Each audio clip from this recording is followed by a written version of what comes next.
Okay, mga kabalagbag, sa mga kawal ko dyan, umarangkada na naman ang pagiging Indio neto ni Lion King. Grabe talaga si Lion King. Kinarir na pagiging Indio neto ni Lion King.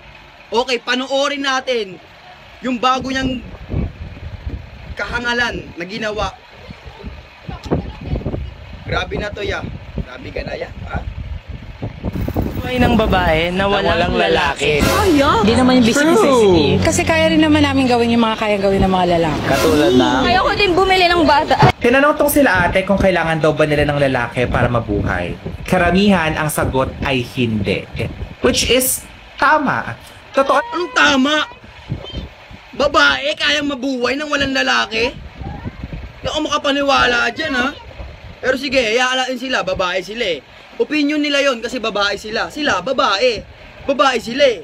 Babae. Eh ikaw, hindi ka babae. Kaya di ako maniniwala sa'yo na tama yung sinabi nila. Paano mo nasabing tama yun? Lalaki ka. Nararamdaman mo sila, lalaki ka eh. Paano nangyari yun? Naman talaga na hindi naman talaga kailangan ng isang tao o ng isang babae ang lalaki para mabuhay.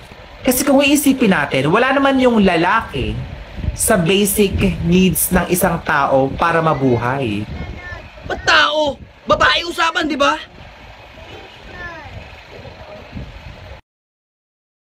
Food, water, shelter, clothing, and sleep.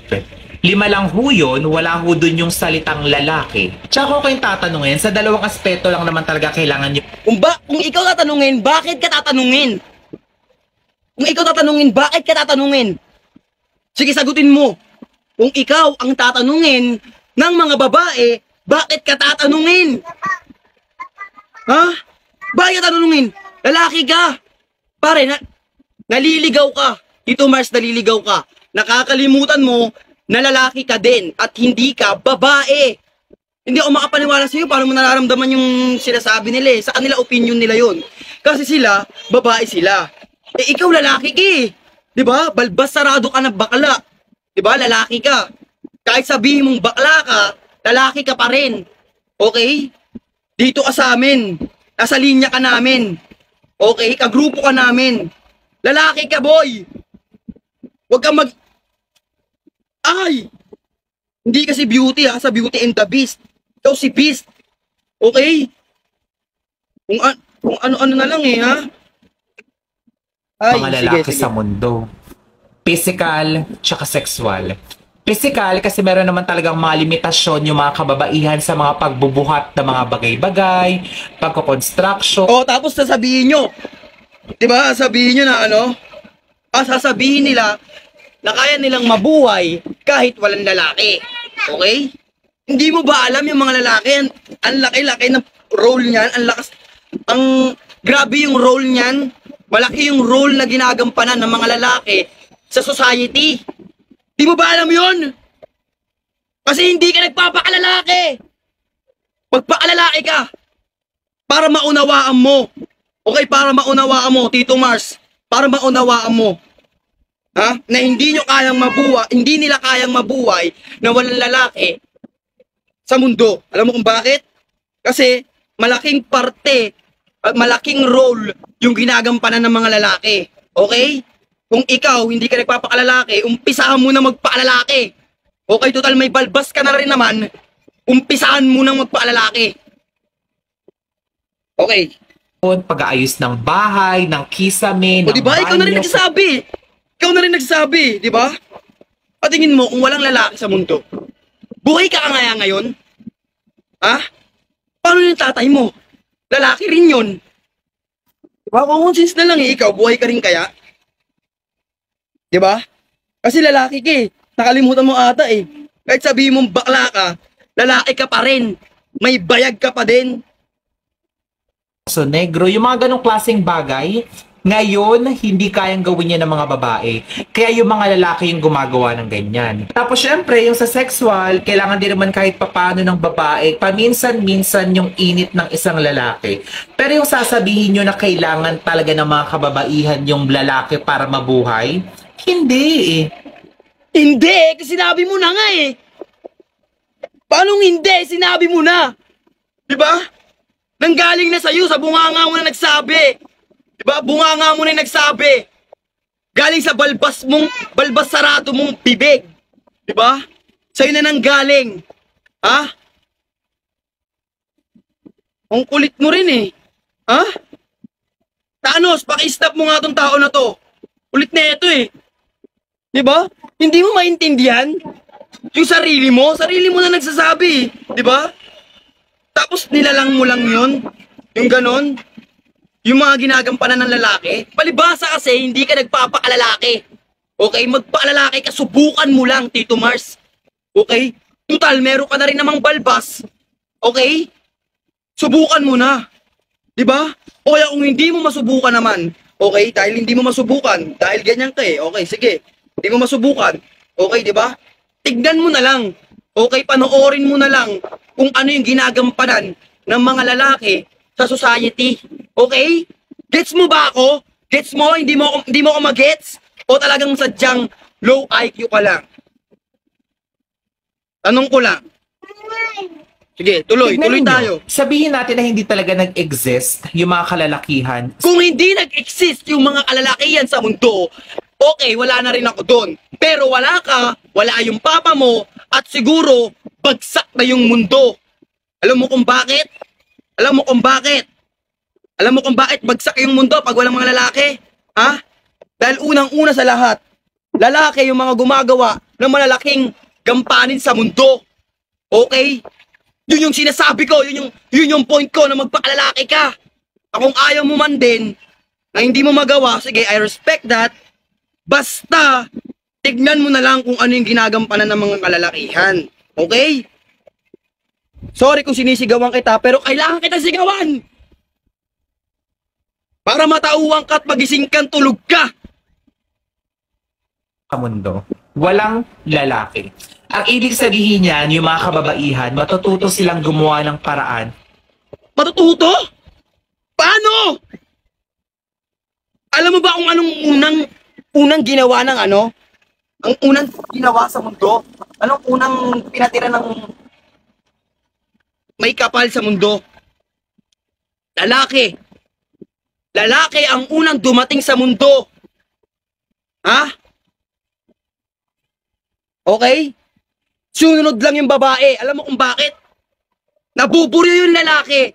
Kaya kayo ginawa. Ay, hindi ka pala kasali. Hindi ka pala kasali. Kaya ginawa yung mga babae kasi nabuburyo yung lalaki. Si Adan nabuburyo. Nalulungkot. Okay, magbasa ka ng Bible. Okay? Nabuburyo si Adan. Okay? Nalulungkot siya. So, ginawan siya ng kasama. Which is babae. Okay? Ayun, alam mo na. Alam mo na kung ano yun. Okay, alam mo na. Nagigits mo ako? Siguro hindi. Kasi, baba ng IQ mo di ba? So, saling ket-ket lang sila? Hindi. Meron pa rin silang malaking ginagampanan sa mundo, yung mga babae. Pero, hindi ibig sabihin nun, hindi na nila kaya na nilang mabuhay ng walang lalaki. Okay? Okay? Doon pa lang sa unang ginawa ng Diyos dito lalaki sasabihin mo na kayang mabuhay ng mga babaeng walang lalaki. Okay? Ang hirap sa'yo. Sa mga gantong usapin, hindi ka dapat naikisali. Okay? Dapat, nasa parte ka ng lalaki. Okay? Dapat nasa panig ka namin. Lalaki ka. Okay, lalaki ka. Okay? May bayag ka, may lalaki ki. Diba? Sa amin ka. Hindi yung, sa true, kasi ganto ganyan laki ng kapal ng balbas ko Diba? Di mo maunawaan? Piling na piling ka masyado Diba? Anong tingin mo sa sarili mo, babae ka? Lalaki ka pa din, kahit ano sabihin mo! Sige, tuloy tayo. Para mapunan yung mga bagay na kayang gawin ng mga lalaki. Pagbubuhat, physical na kung anik-anik, sexual na pangailangan, sa kung anong paraan man yon, hindi ko alam. Hindi talaga kailangan ng babae ang lalaki para mabuhay sila. Kasi Paano mo nalaman hindi ka nga babae? Ha? Hindi mo na. Oh, di ba? Ang ganda ng ngiti mo, di ba? Lalaki ka, ito. Tatapag sa tenga mo. Lalaki ka dito, Mars! Lalaki ka! Hindi ka babae. Okay, kahit sabihin mo, bakla ako, ha, hindi ako lalaki. Lalaki ka pa din. Okay, malabong maintindihan mo yung sinasabi nila. Sila pwede sige, nire-respeto natin yung mga sinasabi nila. Babae sila eh, di ba? Opinion nila yon. Dahil bilang babae. Ikaw, lalaki ka. Lalaki ka dito, Mars. Kaya sa sarili nila, karamihan, kaya na nilang mabuhay. Tapos ikaw, bilang babae, alam mo naman sa sarili mo na kaya mo nang mabuhay mag-isa. Kukuha ka pa ng isang lalaking pabigat. Kukuha ka pa ng lalaking walang kwenta.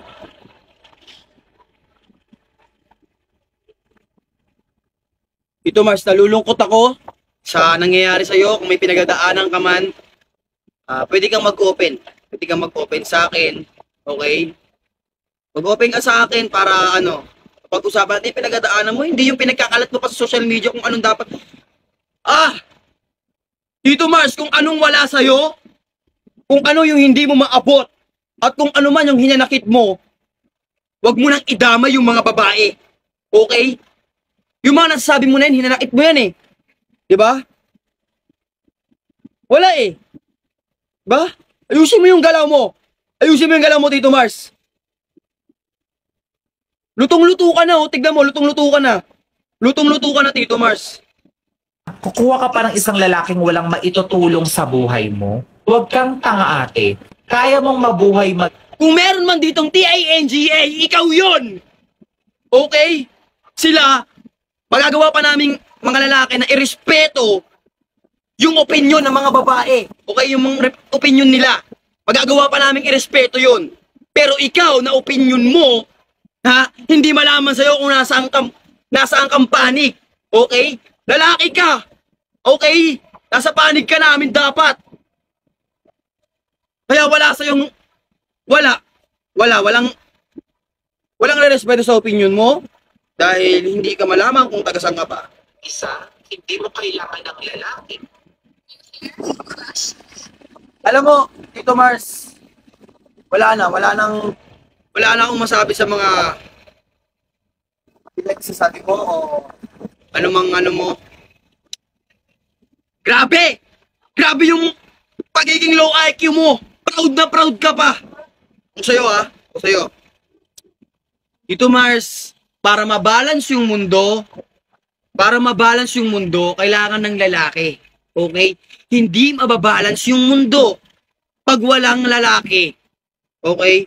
Hindi mabubuhay yung mga babae kapag walang lalaki. Huwag nyo nang ipilit. Okay?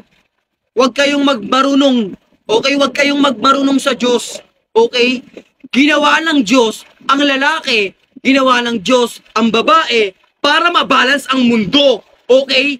Ikaw, hindi ka ginawa ng Diyos para mabalance yung mundo. Ngayon, pumanig ka kung tagasang ka ba. Lalaki ka kahit sabihin mong bakla ka, lalaki ka pa din. Okay? Yung mga ganyang opinion mo, kaya hindi nababalance yung mundo. Gets mo ako? Hindi mo ako gets? Huwag ka namang maging proud na B.O.B.O. ka. Please don't be... Okay. Yun na yun. Kung ayaw mong, sige, ayaw mo tumigil, bahala ka. Kita na lang ulit tayo, sagutin mo na yung sinabi ko sa'yo. Yun lang.